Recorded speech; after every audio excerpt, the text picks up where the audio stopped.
हाय मित्रों, UPSC CSC 2022 MCQ batch में आप सभी का स्वागत है।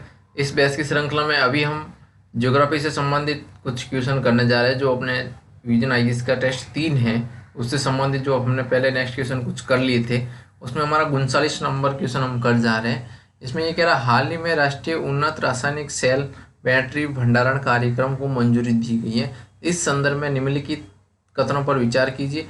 उपरोक्त कथनों में से कौन सा कथन सत्य है, आपको सही कथन बताना है। आपको इसके बारे में बताना है राष्ट्रीय उन्नत रासायनिक सेल बैटरी भंडारण कार्यक्रम के बारे में।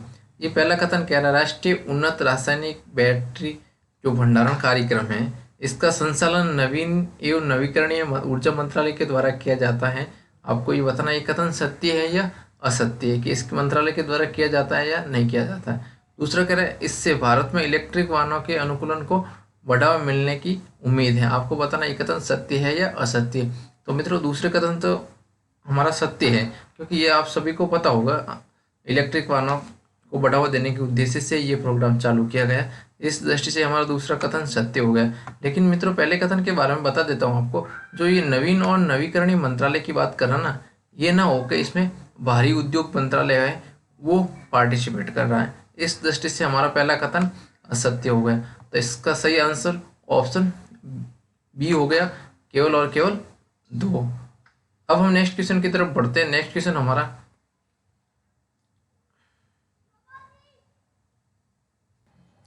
हमारा नेक्स्ट क्वेश्चन है 40 नंबर। इन क्षेत्रों में एक उजाड़ भूदृश्य होता है जो कभी कभी तीव्र ढलानों से टूट जाता है। यहाँ सतही अफवाह का अभाव होता है, क्योंकि अधिकांश सतही जो जल होता है वो भूमिगत होता है। अन्य शैलों पर प्रवाहित होने वाली जलधाराएं सूना पत्थर के ऊपर केवल थोड़ी दूर तक ही प्रवाहित होती है और फिर भूमिगत होकर भूदृश्य हो जाती है। इस क्षेत्र का नाम यूगोस्लाविया के एक जिले से लिया गया, जहाँ ऐसी स्थलाकृति विशेष रूप से सुविकसित हैं। आपको जो ये वर्णन कर रखा है इसके बारे में बताना है, किससे संबंधित है। कास्ट क्षेत्र से है, जूगेन क्षेत्र से है, ईसेलबर्ग से है या कुंभस क्षेत्र से है। तो मित्रों, इसके बारे में आपको बता देता हूँ। जो कास्ट भूदृश्य होता है उसमें ऐसी संरचना होती है। उस भूदृश्य जल कोई पानी अंदर जाता है भूमि में, तो वहाँ पर जो शून्य पत्थर होते हैं वो जल में घुलनशील हो जाते हैं और वह एक खोखली टाइप जगह बन जाती है। इस क्षेत्र को कास्ट क्षेत्र कहते हैं। आपको ध्यान रखना चाहिए। इस दृष्टि से इसका सही आंसर ऑप्शन ए होगा, कास्ट क्षेत्र। अब हमारा नेक्स्ट क्वेश्चन है 41 नंबर। ये कह रहा है, इस पर्वत की श्रेणियों को सामान्य दिशा दक्षिण पश्चिम से उत्तर पूर्व है। जो एक पर्वत श्रेणी है इसकी कह रहा है दिशा जो दक्षिण पश्चिम से उत्तर पूर्व की है। आपको ये ध्यान रखना है, इसके बारे में बताना है कौन सी श्रेणी का ये वर्णन कर रखा है। ये श्रेणी तेज बहती हुई नदियों का विसर्जित होती है। ये 12मासी नदियां हैं। आपको बताना है यहाँ पे 12मासी नदियां हैं। ये दक्षिण पूर्व पश्चिम से उत्तर पूर्व की तरफ इसकी दिशा है, ये भी आपको ध्यान रखना चाहिए। इसलिए यह जल विद्युत उत्पादन की क्षमता सबसे अधिक है। ये भी कह रहा है यहाँ जल विद्युत उत्पादन की क्षमता सबसे अधिक है। इन श्रेणियों में बहुत सी जनजाति निवास करती हैं, जिनमें से ज़्यादातर झूम कृषि करती है। आपको ये भी ध्यान रखना। जो ये वर्णन दे रखा है आपको बताना ये किस क्षेत्र से वर्णन है। दार्जिलिंग हिमालय से, उत्तराखंड हिमालय से, अरुणाचल हिमालय से, कश्मीर हिमालय से। तो मित्रों, आप थोड़ा शुरुआत वाला कथन ध्यान से पढ़ोगे, दक्षिण पश्चिम से उत्तर पूर्व, तो हमारा ये कश्मीर वाला साइड है, उत्तराखंड वाला साइड है। इस क्षेत्र में तो संभावना बहुत कम बनती है। जो दक्षिण पश्चिम से उत्तर पूर्व की तरफ होगी तो पूर्वोत्तर क्षेत्र ही होगा। जो अरुणाचल क्षेत्र वाला है वहाँ पे होगा। यहाँ पे 12मासी नदियाँ भी आपको पता होना चाहिए। यहाँ पर जनजाति रूप काफ़ी पाया जाता है, झूमिंग कृषि भी यहाँ की जाती है। इस दृष्टि से देखें तो जो अरुणाचल हिमालय है वो क्षेत्र इसके अंतर्गत आता है। आपको ध्यान रखना चाहिए। इस दृष्टि से इसका सही आंसर सी हो गया। अब हमारा नेक्स्ट क्वेश्चन है मित्रों, ये कह रहा है, निम्नलिखित युग्मों पर विचार कीजिए।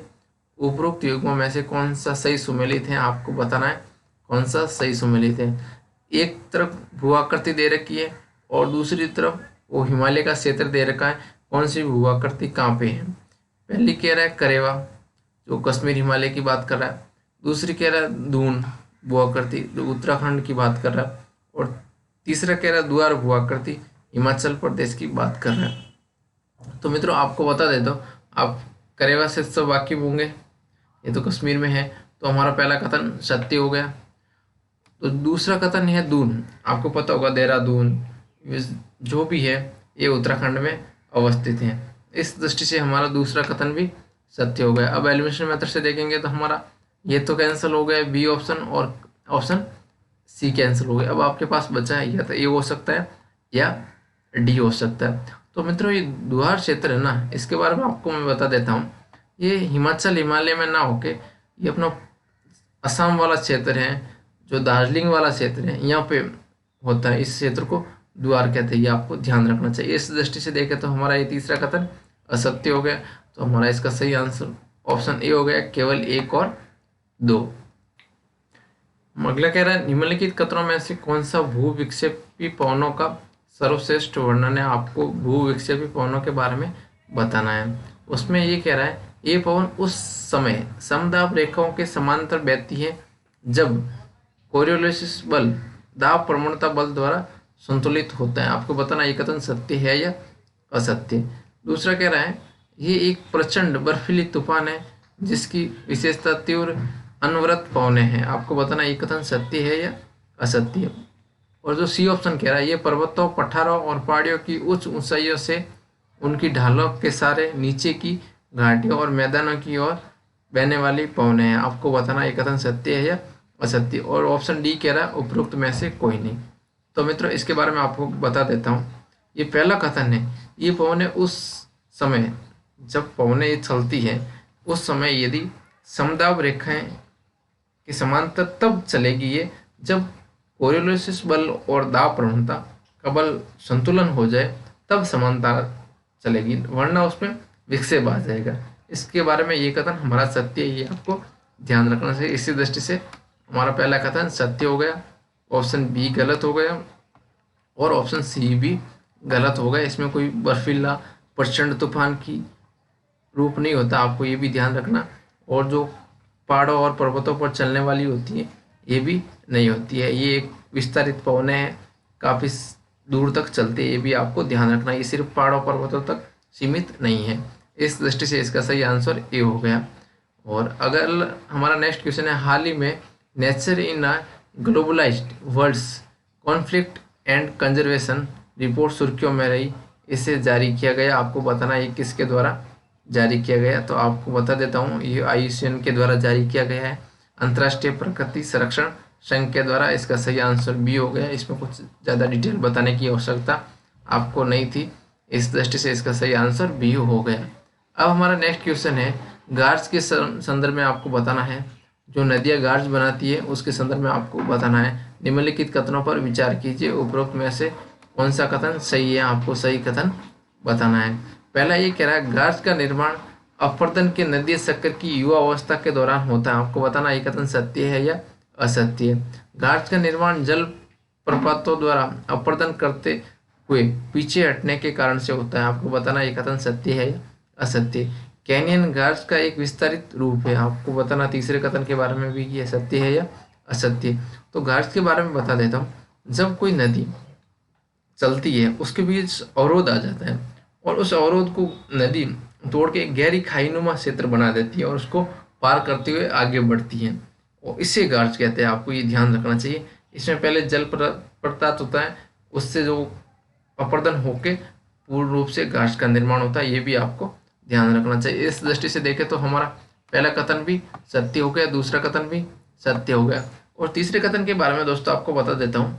जो गार्ज है वो कैनियन का भी रूप होता है, तो आपको ये भी ध्यान रखना चाहिए। इस दृष्टि से हमारा ये तीसरा कथन भी सत्य हो गया। तो सही आंसर इसका ऑप्शन डी हो गया। 1 और 2 3 तीनों कथन हमारे इसमें सही है। आपको सही पूछा, ये भी